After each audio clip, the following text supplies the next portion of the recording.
जय Hind defence lovers. आज की टॉप हेडलाइंस कुछ इस प्रकार है। तरंग शक्ति के फेज 1 में इंडियन एयरफोर्स के वाइस चीफ ने तेजस फाइटर से कंडक्ट करी शॉटी। पूर्वी लद्दाख में एलएसी के पास इंडियन आर्मी कंडक्ट करने जा रही है एक बहुत बड़े लेवल का वॉर गेम। पाकिस्तानी मीडिया के मुताबिक पाकिस्तानी एयरफोर्स के पायलट्स की चीन के 5th जनरेशन फाइटर पर ट्रेनिंग हुई स्टार्ट। फिलीपींस के साथ विवादित एरिया के पास चाइना ने कंडक्ट करी कॉम्बैट पेट्रोलिंग और चाइनीज कमांडोज इस्तेमाल कर रहे हैं फैंसी चाइनीज आइटम्स।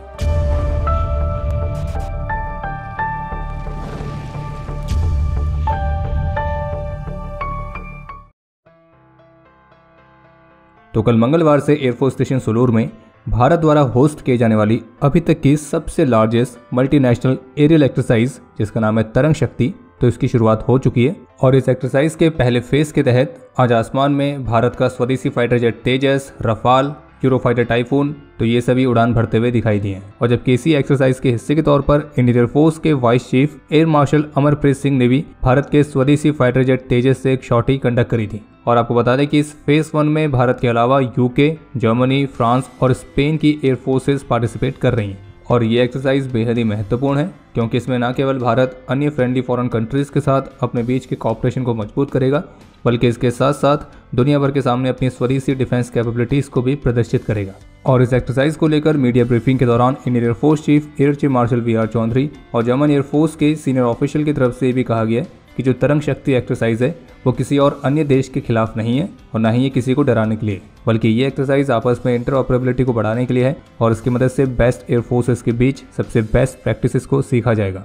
बाकी आपको ध्यान होगा कि इस तरंग शक्ति का जो फेज 2 है जो कि लेट अगस्त में स्टार्ट होना है, तो इसमें बांग्लादेश की एयरफोर्स भी पार्टिसिपेट करने वाली थी। लेकिन अब बांग्लादेश की रिसेंट सिचुएशन को देखते हुए अभी ये स्पष्ट नहीं हो पाया है कि क्या बांग्लादेश एयरफोर्स अभी भी इसके फेज 2 में पार्टिसिपेट करने के लिए आएगी या नहीं। लेकिन अभी तक जो रिपोर्ट्स है उनके मुताबिक तो बांग्लादेश ने इस एक्सरसाइज से अपने आप को वापस नहीं लिया है। बाकी इस तरंग शक्ति में तेजस मार्क 1 जैसे स्वदेशी प्लेटफॉर्म के साथ Prachand light helicopter, Dhruv advance light helicopters, Rudra helicopters, तो ये भी पार्टिसिपेट कर रहे हैं। इंडियन नेवी की फ्रंट लाइन फ्रिगेट जिसका नाम है आईएनएस तबर, तो इसने रशिया के सेंट पीटर्सबर्ग से वापस आते समय 5 अगस्त को जर्मन नेवी के साथ भी मैरीटाइम पार्टनरशिप एक्सरसाइज को कंडक्ट किया था और जिसमें दोनों देशों की नेवीज ने एक दूसरे के साथ अपनी अपनी बेस्ट प्रैक्टिसेस को शेयर किया है। इसके अलावा एक अपडेट यह है कि आज बुधवार को Indian navy chief admiral Dinesh के त्रिपाठी ने विकसित भारत के लिए नेवी के विजन को हाईलाइट करते हुए एक डॉक्यूमेंट जिसका टाइटल है CNS कोर्स टू स्टीयर 2024, तो इसे रिलीज किया है। और इस डॉक्यूमेंट में विकसित भारत के लिए इंडियन नेवी को कॉम्बैट रेडी, क्रेडिबल, कोहेसिव और एक फ्यूचर रेडी नेवी बनाने के लिए नेवी चीफ के विजन को हाईलाइट किया गया है। और इसके साथ ही इंडियन नेवी चीफ ने भारत की समुद्री शक्ति की प्रमुख अभिव्यक्ति के रूप में इंडियन नेवी के जनादेश को पूरा करने के लिए समर्पण और संकल्प के साथ आगे बढ़ने के निर्देश दिए। इसके अलावा एक अपडेट यह है जिसमें इकोनॉमिक टाइम्स की तरफ से रिपोर्ट जारी करके बताया गया है कि भारत पूर्वी लद्दाख में एक लार्ज स्केल की स्ट्राइक कोर एक्सरसाइज को कंडक्ट कर रहा है और इस वॉर गेम में आर्टिलरी, आर्मर्ड और इन्फेंट्री सहित सभी एलिमेंट्स पार्टिसिपेट करेंगे। और रिपोर्ट के मुताबिक ये जो एक्सरसाइज है ये LAC पर बॉर्डर फ्लैश पॉइंट्स के बेहद ही करीब कंडक्ट की जा रही है, जो कि हमारे ट्रूप्स की प्रिपेयर्डनेस को टेस्ट करेगी और फ्रंट पर उत्पन्न होने वाली किसी भी स्थिति का सामना करने के लिए उनकी तैयारियों को मजबूत करेगी। और रिपोर्ट में सोर्सेज के हवाले से बताया गया है कि इस वॉर गेम को मॉनिटर करने के लिए Indian army chief general Upendra Dwivedi भी एक्सरसाइज वाले एरिया को विजिट कर सकते हैं। तो जहां एक तरफ भारत का अपना खुद का 5th generation fighter jet M का अभी अंडर डेवलपमेंट है और इसका प्रोटोटाइप 2028-29 तक देखने की उम्मीद है, तो वहीं दूसरी तरफ अब पाकिस्तान की मीडिया की तरफ से कुछ ऐसे क्लेम्स किए जा रहे हैं कि जो पाकिस्तानी एयरफोर्स के पायलट्स हैं तो उन्होंने चाइना के 5th generation fighter jet FC-31 जो कि J-31 के नाम से भी जाना जाता है, तो उस पर ट्रेनिंग को स्टार्ट कर दिया है। और पाकिस्तान की मीडिया क्लेम कर रही है कि पाकिस्तानी एयरफोर्स पायलट्स की चीन के 5th जनरेशन फाइटर जेट पर ट्रेनिंग पूरी होने के बाद जो पाकिस्तान की एयरफोर्स है वो इन 5th जनरेशन फाइटर्स को ऑपरेट भी करेगी। बाकी इससे पहले भी जनवरी के महीने में पाकिस्तानी मीडिया की तरफ से क्लेम किया गया था कि जो पाकिस्तान है वो चीन से इन FC-31 5th generation fighter jets को खरीदेगा। और अब पाकिस्तानी मीडिया का एक क्लेम किया जाना है कि पाकिस्तानी एयरफोर्स के पायलट्स की ट्रेनिंग इसमें स्टार्ट हो गई है, तो ये क्लेम कितने सच हैं तो इस पर अभी स्पष्ट रूप से कहा नहीं जा सकता है। लेकिन अलग अलग सोर्सेज के हवाले से आपको बता दें कि जो FC-31 है तो ये एयरक्राफ्ट अभी भी डेवलपमेंट स्टेज में है और इसे चाइनीज एयरफोर्स के सर्विस में भी अभी तक ऑफिशियली इंडक्ट नहीं किया गया है। और फिलहाल अभी इसकी रियल कैपेबिलिटीज को लेकर भी कोई भी जानकारी स्पष्ट रूप से उपलब्ध नहीं है। लेकिन फिर भी मीडिया रिपोर्ट्स के मुताबिक पाकिस्तान चीन के इन 5th जनरेशन फाइटर जेट्स को अपने F-16 फाइटर्स की फ्लीट से रिप्लेस करने के लिए लेना चाहता है।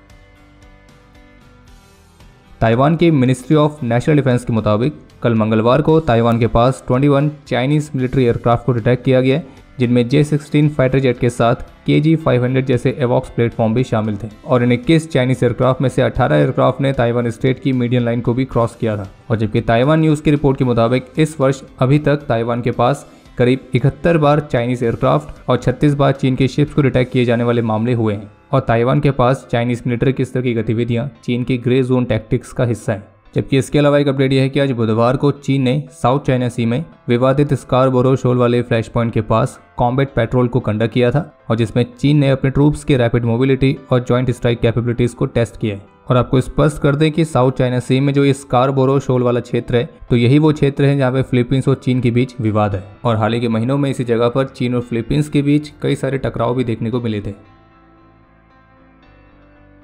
चीन दूसरे कंट्रीज पर जासूसी करता है, इस तरह के आरोप तो अक्सर चीन पर लगते रहते हैं, और ये कोई सरप्राइजिंग बात है भी नहीं, क्योंकि हर एक देश अपने दूसरे कंपटीशन पर जासूसी करता ही है। लेकिन चीन की जासूसी करने के जो तरीके हैं वो अक्सर काफ़ी ज़्यादा चर्चा में बने रहते हैं। और हाल ही के समय में एक नई फुटेज सामने आई है जो कि चाइनीज़ आर्मी की special operation force sea dragon commandos से जुड़ी हुई है। और इस फुटेज में दिखाया गया कि चीन के जो सी ड्रैगन कमांडोज हैं तो वो रिकॉनेसेंस के लिए एक चिड़िया की तरह दिखने वाले ड्रोन्स का इस्तेमाल कर रहे हैं, जो कि दूर से देखने पर एक पक्षी की तरह दिखाई देता है। और इसे चाइना के 2018 पीजन प्रोग्राम के हिस्से के तौर पर बताया गया है। हालांकि इससे पहले भी कई ऐसी वीडियोस ऑलरेडी सामने आई थी जिनमें दिखाया गया था कि चीन किस तरह से एक चिड़िया की तरह दिखने वाले ड्रोन्स का भी इस्तेमाल करता है रिकॉनेसेंस पर्पस के लिए। इसके अलावा चाइना की मिलिट्री एक्सरसाइज से जुड़ी हुई कुछ और वीडियोस भी सामने आई हैं, जिसमें चाइनीज कमांडोज एक्सरसाइज में इलेक्ट्रिक स्केट बोर्ड्स पर राइड करते हुए दिखाई दे रहे हैं। हालांकि वो बात अलग है कि इस तरह की एक्सरसाइज के माध्यम से चाइनीज मिलिट्री अपने इस तरह के अलग अलग फैंसी चाइनीज आइटम्स को शोकेस करती रहती है। लेकिन प्रश्न फिर भी यही रहता है कि चीन के जो ये फैंसी चाइनीज आइटम्स हैं तो एक रियल कॉम्बैट सिचुएशन में क्या ये उतने ही कारगर साबित होंगे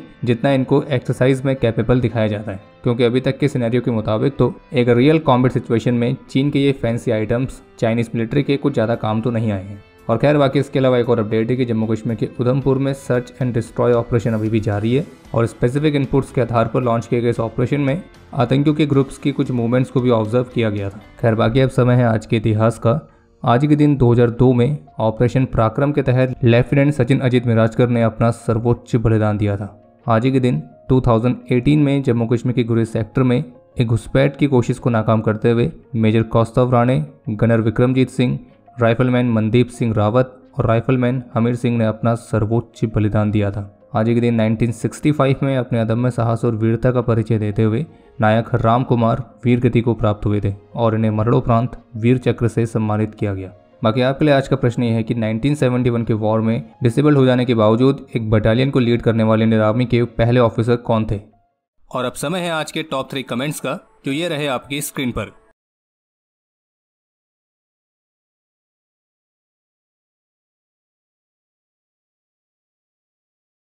तो हमारे आज के इस एपिसोड के लिए इतना ही। उम्मीद है आपको एपिसोड पसंद आया होगा। पसंद आए तो वीडियो को लाइक जरूर करें। कोई भी सुझाव या सवाल हो तो उसके लिए कमेंट सेक्शन ओपन है। और बाकी अगर आपको मिलिट्री से संबंधित और भी एक्सक्लूसिव कंटेंट में दिलचस्पी है तो आज ही डाउनलोड करें डिफेंस स्क्वाड की सुपर ऐप। बाकी अगर आप चैनल पर पहली बार आए हैं तो सब्सक्राइब जरूर करें। हम जल्दी मिलेंगे नए एपिसोड के साथ, तब तक के लिए